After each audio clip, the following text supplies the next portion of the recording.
বিসমিল্লাহির রহমানির রহিম।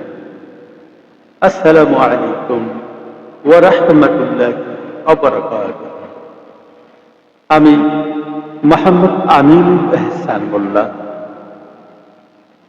আমার রচিত একটি কবিতা আমি আপনাদের সম্মুখে উপস্থাপন করতে চাই। আমার কবিতার নাম প্রজন্ম হেরে গেলে। একটা কিছু করুন, একটু হাল ধরুন, প্রজন্ম হেরে গেলে হাসবে লোকে। কিছু একটা বলুন, একটা কিছু করুন, একটু হাল ধরুন,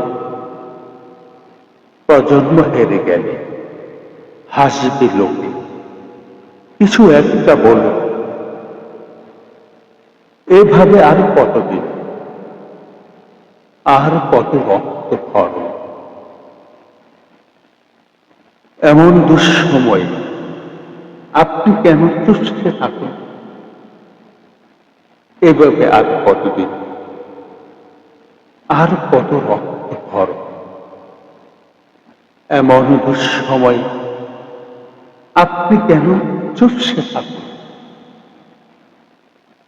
দিকে দিকে স্বদেশ চেতনার দারুণ আকার। বিপ্লবী বিপ্লবী যুদ্ধ করছে বেসুর বেতার। ঘরে ঘরে কালো খেলা চলছে, কঠিন খেলা, আত্মঘাতী খেলা। নগর গ্রামে ঢালপালা, লাল সবুজের চিত্রগুলো সব পোড়াবে, সব পোড়াবে। সময় দ্রুত চলে যাচ্ছে, কে থামাবে? সময় দ্রুত চলে যাচ্ছে, কে থামাবে? ভাবটা ছেড়ে এখনই জেগে উঠুন। কিছু একটা করুন, কিছু একটা করুন। শক্ত হাতে হালকা ধরুন।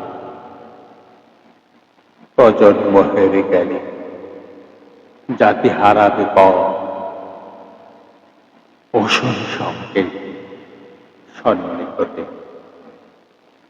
করুণ সফর, করুণ সফর। ধন্যবাদ।